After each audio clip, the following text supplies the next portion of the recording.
Everything that we use in our altar has to be a symbol of something that represent the lois. This is a sword, okay? And it's wrapped in red because the sword is for the god of Ogou. Ogou is the god of war in voodoo.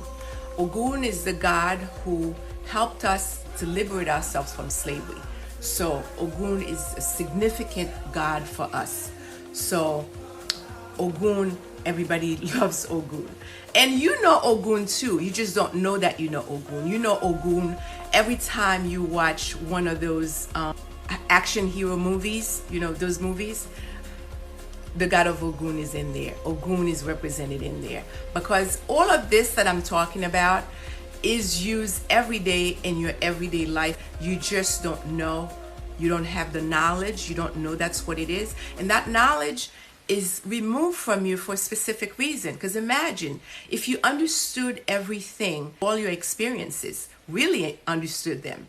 If you weren't, there were no illusions, like they're showing you something, but they're not really telling you what it is. So you're seeing it, but you don't really know what it is. So you can't really connect with it fully. You can't, as a human being, you can't enter that realm. You can't enter that dimension to understand the god of Ogou is real. Oh, Ogou really does fight wars. Yeah, Ogou does fight wars. So yes, there is a god of war, and Ogou is the god of war, and he has swords. That's his symbol.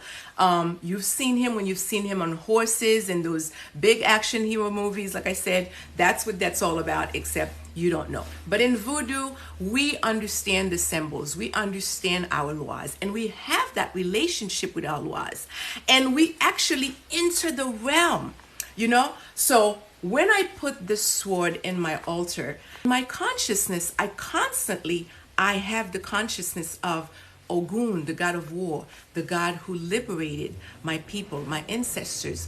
That stays with me as I go through my day. When I see something that represents Ogou, I connect with that. I salute that. I honor that. And that's the connection with God that you're looking for. Another thing that I have in my altar, this is, and Ogou uses red as the god of war. Red is his color. So this is a bottle of rum from Haiti. Why is this important, the rum? It's important in Haitian voodoo that we use the Haitian rum because everything has energy through it. The rum has its history from slavery. Sugarcane and coffee were the main crops during slavery in Saint-Domingue. Remember, all the spirits, they were there during slavery. What we're calling the lois, these were the different tribes that came from Africa, that came to Saint-Domingue. These are the same lois that the slaves were venerating. It was the different tribes from Africa. Imagine you have a group of people that you've captured. And these people, some of these people, they were kings and queens, even though they were all practicing their African spirituality, but it's very diverse. You know, a tribe from Congo is different from a tribe in Senegal, very different from a tribe in Cameroon, and a different tribe from Guinea and Dahomey.